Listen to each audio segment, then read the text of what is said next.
Bismillahirrahmanirrahim. Assalamualaikum warahmatullahi wabarakatuh. Halo teman-teman semua, bagaimana kabarnya? Semoga kita selalu dalam keadaan sehat dan dijauhkan dari segala penyakit. Oke, jadi di video kali ini aku bakal nge-review sebuah helm half face atau open face dengan budget yang nggak seperti biasanya. Biasanya mungkin aku nge-review itu sekitar under 500 atau 500.000. Dan ini sebenarnya helm ini juga di atasnya sekitar 850 sampai 900.000 harga retailnya dulu, tapi sekarang udah mulai menggoib dan digoreng oleh para reseller ya, penjual-penjual helm yang lain, hingga harganya 1 juta. Yang polos ini 1.200.000 sampai 1.500.000. Jadi ini adalah KYT NFJ.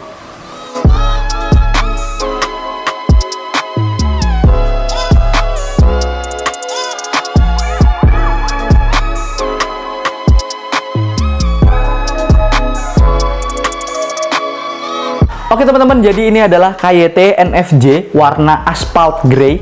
Ini adalah salah satu warna yang lagi ngetren ya di 2022, dan juga harganya mungkin agak berbeda dibanding warna yang polos yang lainnya. Sebenarnya padahal ini polos ini harganya lebih murah daripada yang motif. Yang motif itu sekarang sampai harganya ada yang 16, 17, tergantung apa ya, rare-nya lah. Tergantung modelnya, ada yang Alex Espargaro, ada yang lain-lain. Dan ini emang NFJ ini adalah helm half face dari KYT NFR. Ya, kalian tahu KYT NFR itu adalah kelas menengahnya dari helm full face-nya KYT. Oke, langsung aja kita bahas dari half face ini, kita NFJ ini. Kita kletek mungkin dulu ya. Wah, ini kletek helm baru nih. Wih. Oke, kita taruhnya pelan-pelan. Kalau kemarin mungkin di INK kita kenceng-kenceng naruhnya, ini kita pelan-pelan. Oke, jadi ini penampakannya dari KYT NFJ. Kita lihat dari depannya dulu. Depannya terlihat sangat memanjang. Depannya ini, di bagian atas kita memiliki ventilasi yang dapat dibuka secara individual. Jadi bisa membuka dan menutup secara individual. Jadi bisa yang kanan dan yang kiri. Terus kita lihat di bagian depan ada emboss KYT. KYT-nya seperti Kyoto. Mungkin kalau orang yang istilahnya nggak tahu helm gitu ya, mungkin sebagian mirip-mirip lah. Kalau dari depan, bedanya kalau Kyoto kan di sini ada ventilasinya. Nah, ini di sini dia ada di kanan dan kiri, serta bisa dibuka secara individual. Terus kita lihat di bagian visor depan. Nah, di bagian visor depan ini lebih panjang, dan di sini ada penguncinya, pull to open. Terus juga ratchetnya juga model karbon, tapi ini ratchetnya sangat niat. Kalau aku bilang, dibukanya juga keras dan paten. Kita buka dari ratchetnya. Dibuka gitu aja udah susah banget. Ya mungkin masih baru juga, tapi ini bener-bener. Nah, ini udah terbuka full, dan kita lihat di sini kacanya sangat panjang. Lalu kita tutup juga. Bentuknya tajam-tajam, seolah-olah kita kayak disuruh kencang-kencang, aerodinamis. Kita nutupnya kencang banget ini. Nah, seperti itu. Jadi dia ada kayak satu paretan gitu sebelum nutup ke bagian yang ada visor locknya. Ya, kita lihat fitur-fiturnya juga normal sih. Ini half face yang menurutku cukup worth it. Terus kita lihat di bagian belakang. Di bagian belakang di sini ada tulisan KYT yang kecil dan NFJ. Jadi KYT NFJ ini tulisannya kecil dan itu terlihat sangat premium. Terus di sini kebetulan ukurannya L. Dan di sini ada tulisan beratnya sekitar 1450 atau kurang lebih 50 gram lagi, atau 1500 gram seperti itu. Terus kita lihat di samping sini, dari sini ada double visornya untuk pengangkat visor yang ada di dalam. Nah, ini double visornya sudah terbuka.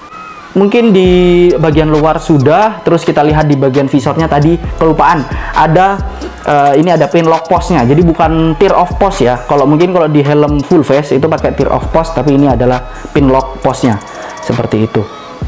Terus di sini ada penahan dari visornya yang dijamin paten, nggak gacha. Oke, udah. Di sini belakang sini ada exhaust. Dia berbentuk ada jaring-jaringnya gitu, terlihat rapi dan warnanya warna silver gitu untuk membuang panas dari depan ventilasi tadi. Oke, mungkin kita lanjut ke bagian dalam. Oke, di bagian dalam ini fiturnya yang menurutku sangat-sangat bagus untuk helm half face. Tetapi ini menurutku untuk half face yang dipakai untuk touring. Jadi kalau untuk harian mungkin agak ribet. Karena apa? Langsung kita simak aja lebih lanjut.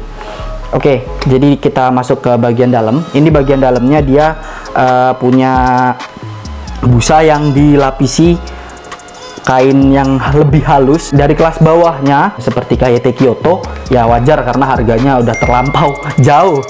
Terus di sini dia di bagian sini ada warnanya, ini mungkin agak warna hijau, dan dia dibuat seperti perforated ya, jadi di kulit kainnya ini seolah-olah bisa bernafas seperti itu. Nah, terus yang menurutku agak ribet tapi sangat-sangat aman kalau untuk dipakai touring, yaitu adalah dari tali helmnya ini dia menggunakan double D-ring.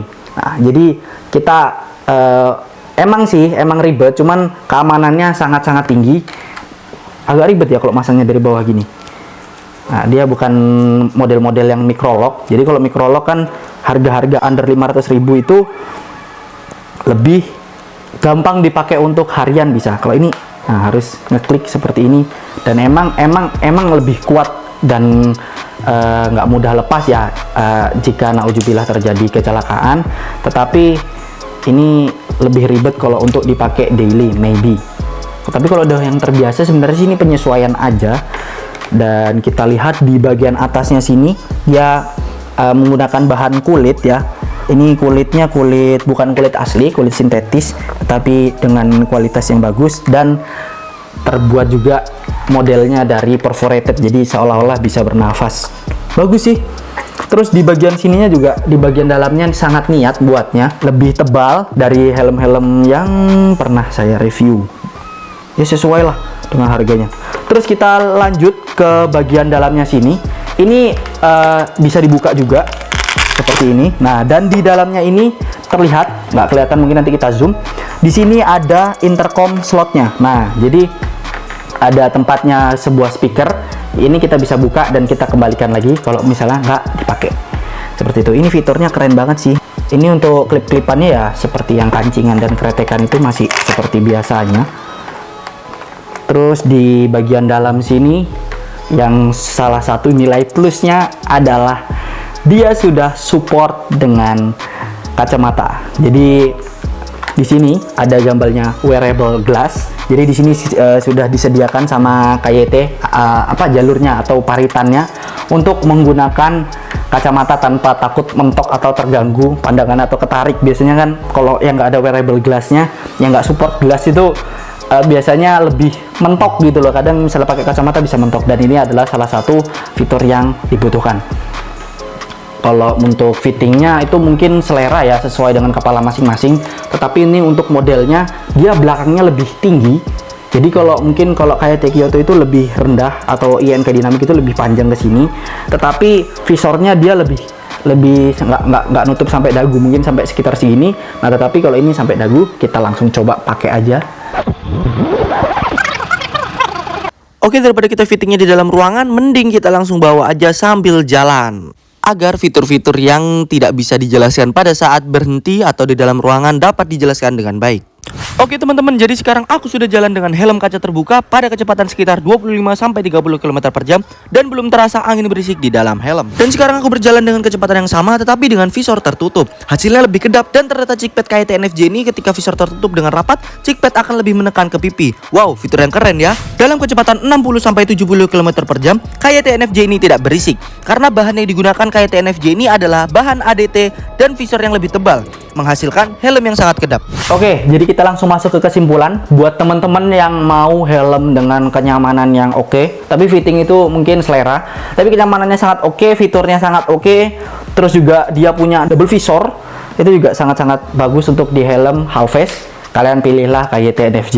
Tapi menurutku kalau ini harganya semakin melambung tinggi karena nggak ada kompetitornya yang sekelasnya KYT NFJ ini, mungkin udah di atas 1.600.000 bahkan sampai 2 juta untuk KYT NFJ ini, menurut aku pribadi itu kurang worth it. Tapi mungkin kalau untuk di angka 1.100.000, 1.200.000 itu masih gorengannya masih lumayan panas lah ya, belum kering-kering amat, masih bisa dipinang helm ini. Apalagi untuk warna aspal grey ini yang sangat-sangat bagus menurutku, warnanya bener-bener ngetren banget di 2022, dan ini mungkin kalau sudah stop produksi akan menjadi collector item. Oke, buat teman-teman yang mau request mau nge-review helm apa bang, review TT Course bang, review NFR bang, gitu kan kakaknya, KYT, atau mungkin merek-merek luar negeri seperti Shui, Arai, dan lain sebagainya, mungkin bisa, karena aku nggak punya helmnya itu. Jadi mungkin teman-teman yang mau berbaik hati bisa meminjamkan helmnya ke sini, bisa nanti DM Instagramku di sini.